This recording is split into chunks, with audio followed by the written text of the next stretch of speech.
at Hematu. Yeah. Oh, sorry about that.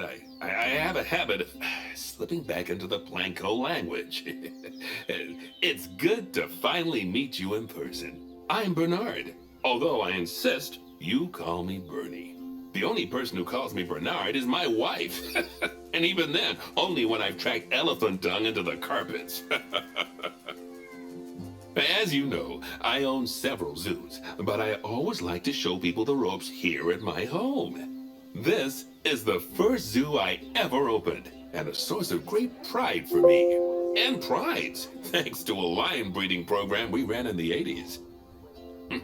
But we're in the middle of a big renovation, and that's where you come in. Sadly, our old contractor had to retire after developing a fur allergy. Poor devil kept sneezing his dentures into the lion habitat. So, it's up to you to finish everything off. Don't worry, though. I'm not completely throwing you into the deep end. My head keeper, Nancy Jones, will be lending a helping hand.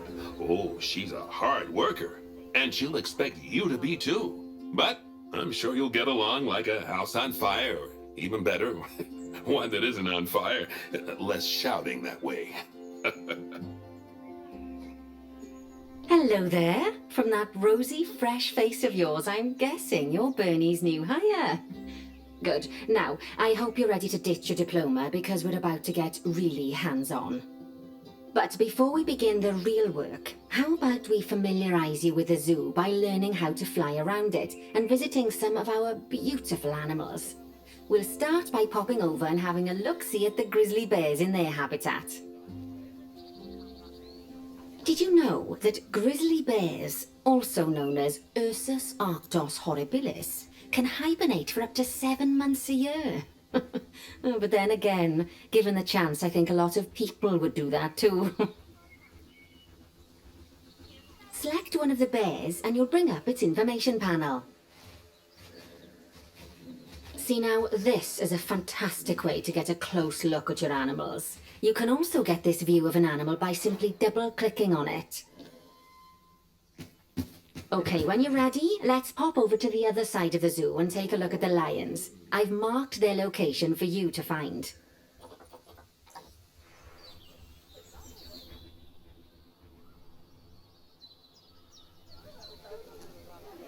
Panthera leo, or the West African lion to you and me.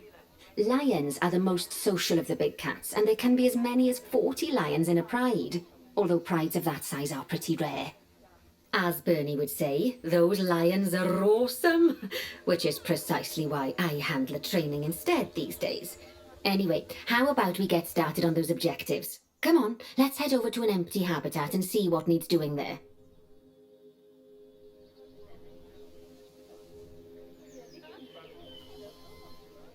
As you can see, it's a lovely space for animals, but it's missing a certain something. Well, two somethings.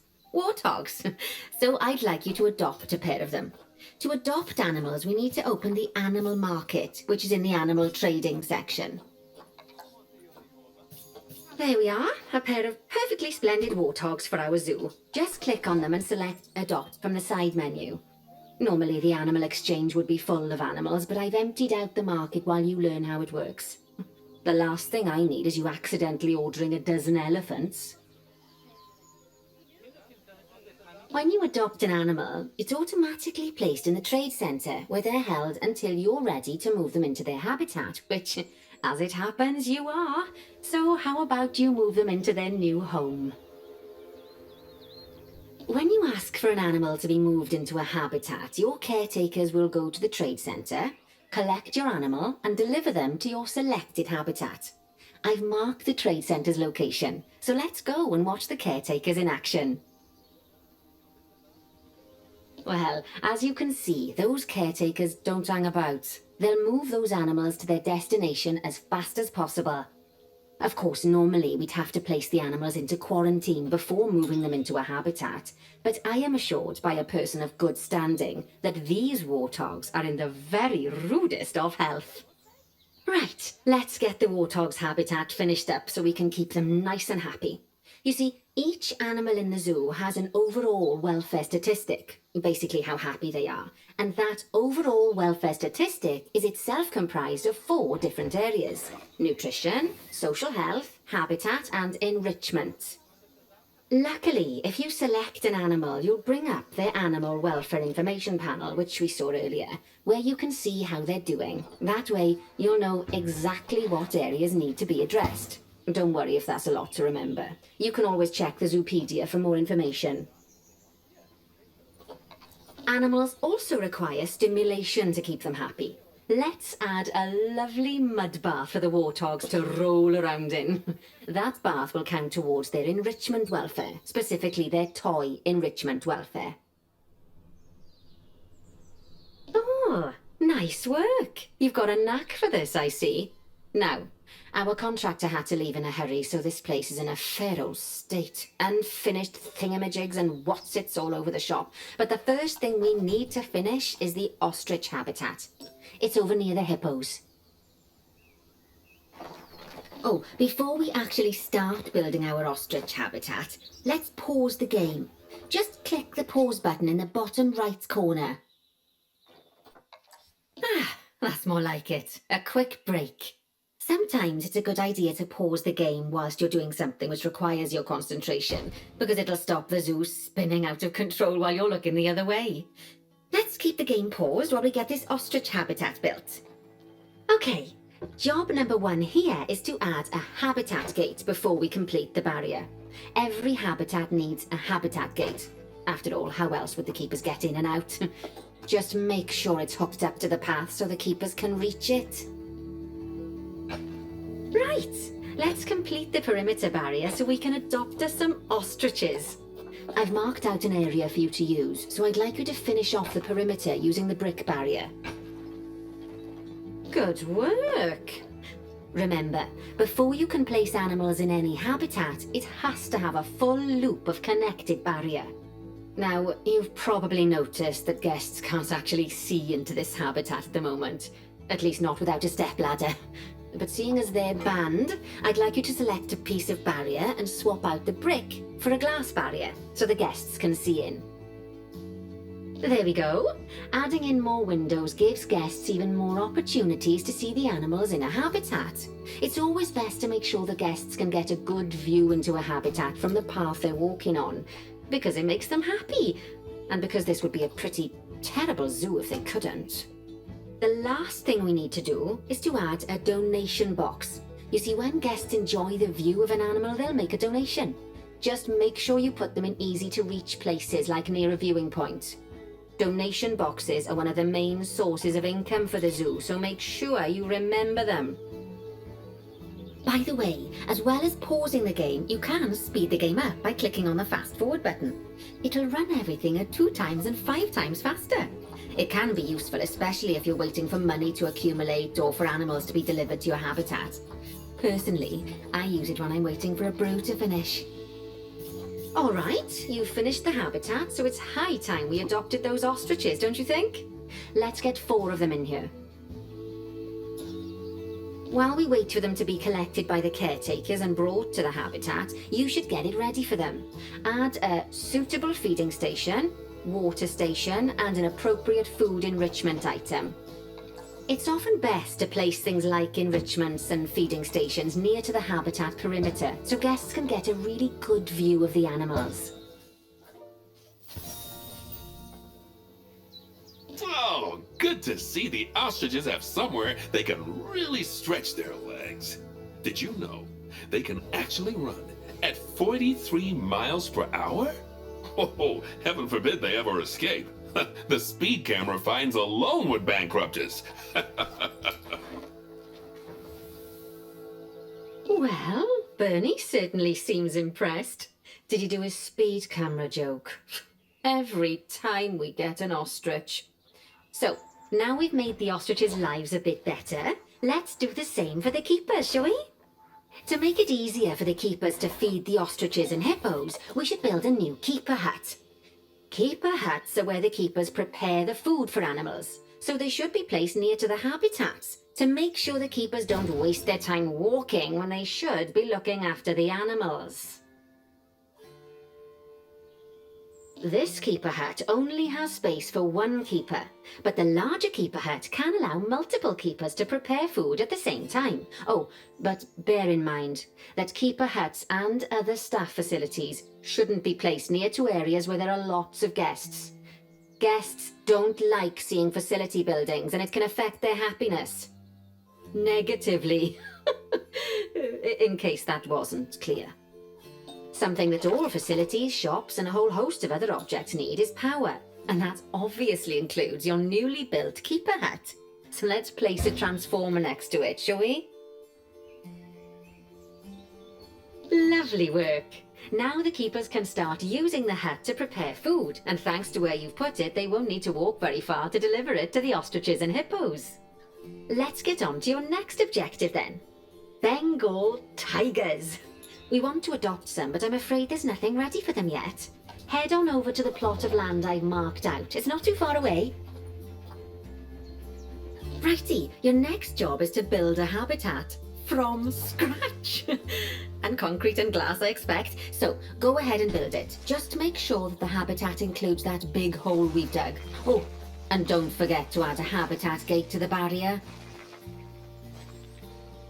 Oh, and make sure the guests will be able to see the tigers.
Now, Bernie takes safety very seriously at his zoos, so we should probably make sure those tigers can't jump out of their habitat, don't you think?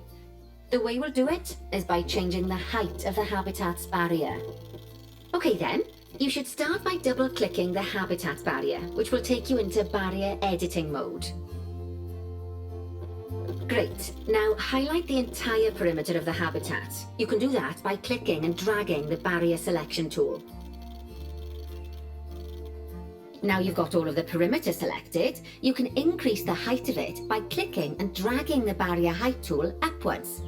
You'll want to make sure it reaches a height of at least 3.7 meters.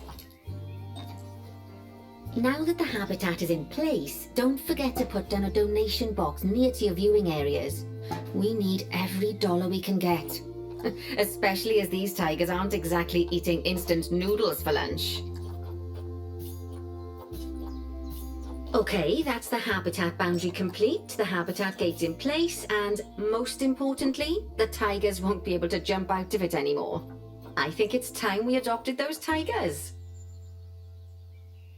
Whilst our trusty caretakers collect and deliver the tigers, let's take a look at preparing the habitat for their arrival. We'll start with the basics. Add a suitable feeding station for them. This time, instead of adding a water bowl, let's try something different.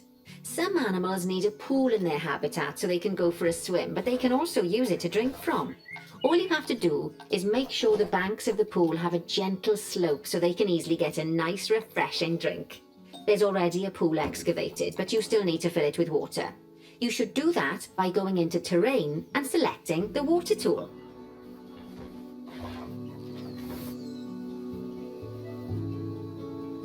Okay, it's really starting to take shape.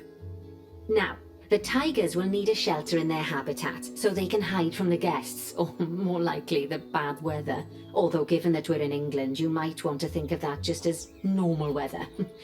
Go on, add a shelter to their habitat. You can either build one from various suitable bits and bobs, or if you like, just pop down the blueprint that I've already built for you. Oh, poor Dabs. I'm sure it can't have escaped your attention that the tigers look a bit miffed. That's because they aren't too keen on the type of terrain in their habitat. Select a tiger and bring up its information panel. Rightio, click on the Terrain tab. That way you can view the terrain information and see how they feel about the different types of terrain. That'll tell you what the tigers need more of or less of in this habitat. Okay then, open the Terrain Editing tool, select Painting, and give them some more soil. Yes, that should help with the habitat part of their welfare.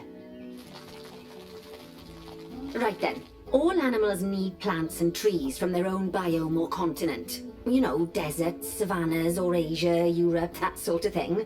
It looks like these tigers need a few more plants in their habitat. To get a perfect fit, use plants from the rainforest in temperate biomes that are native to Asia. Although if you have to, you can get away with using just one or the other. The tigers will also want a certain amount of their habitat to be covered by those plants. To find out which plants to use and how many, select a tiger and go to the Environment tab. Now, as you can see, some of the plants currently in the habitat aren't quite right for the tiger, like the wattle bushes. You can remove them if you want. You can find all of the plants you need in the Nature section, and you can use the filters to only show the types of plants you want to see. In this case, that's plants from the rainforest or temperate biomes.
They say that good fences make good neighbors. I guess that's doubly true when one of the neighbors is a Bengal tiger. Still, those tigers look so happy that I doubt they'd leave, even if you did poke a hole in their fence. Oh, but for heaven's sake, don't test that theory. Now then, just find one of the peafowls and select them to open their information panel. Then we can have a good gander at how they're doing. Although technically, I suppose gandering would just be for geese. Expand their social welfare, and we can get a bit more detail. Now, they've clearly got plenty of space, and they're not stressed, but it looks like their social group isn't quite right. So let's find out more. Click on the Social tab at the top of their information panel to see what's wrong. Right, as you can see, the peafowlers need their population to be larger. To solve this little problem, you'll need to adopt 3 more female peafowls. Off you pop to the animal market then.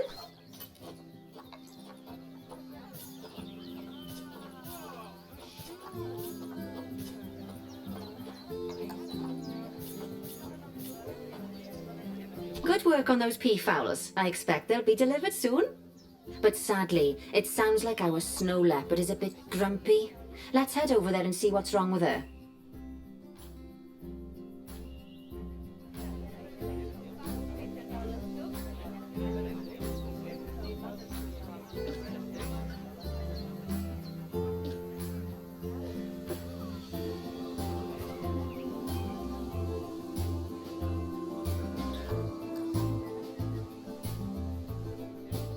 Just like people, animals can suffer from stress if things aren't quite right.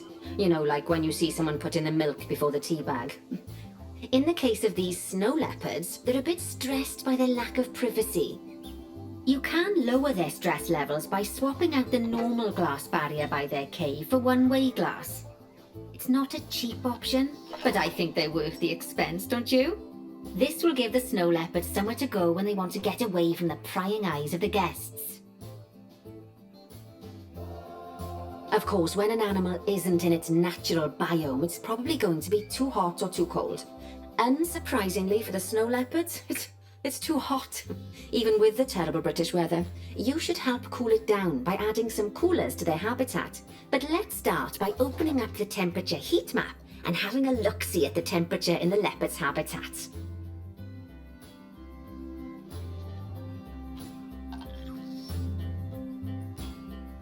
As you can see, we already have one cooler in there. Let's pop some more down and get as much of the habitat as chilly as we can. Luckily for us, this habitat already has power, but you'll need to make sure of that in the future. Just so you know, if any part of a habitat is powered, then the whole habitat will be powered. You can find heat maps for all sorts of helpful things, so do be sure to explore them and make good use of them. It'll take a little while for the temperature to adjust once you've added coolers or heaters, but now we've got the coolers in, we can address the leopard's terrain welfare. You see, what the leopards really want in here is snow and rock, so let's make that happen.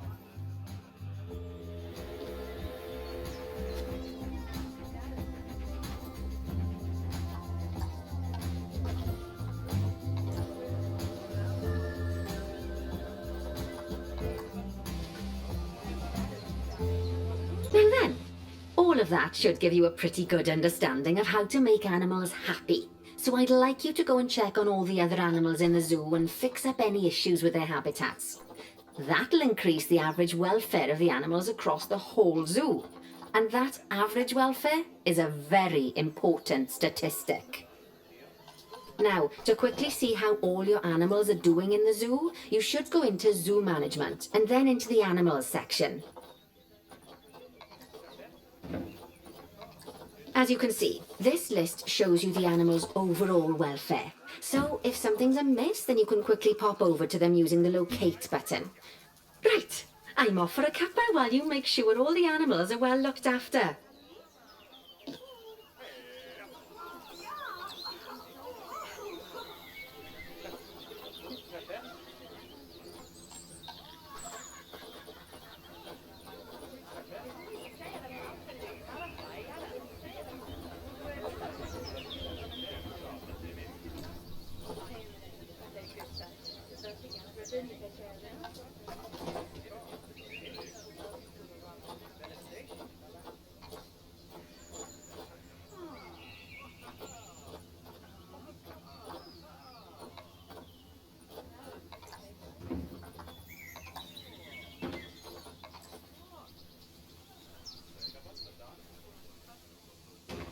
Not bad. Not bad at all. I think it's fair to say that you've passed the first part of your training with flying colours. There's still lots more to learn, but we'll have to head to another one of Bernie's zoos for that. If you want to grab your passport, we'll head off, shall we?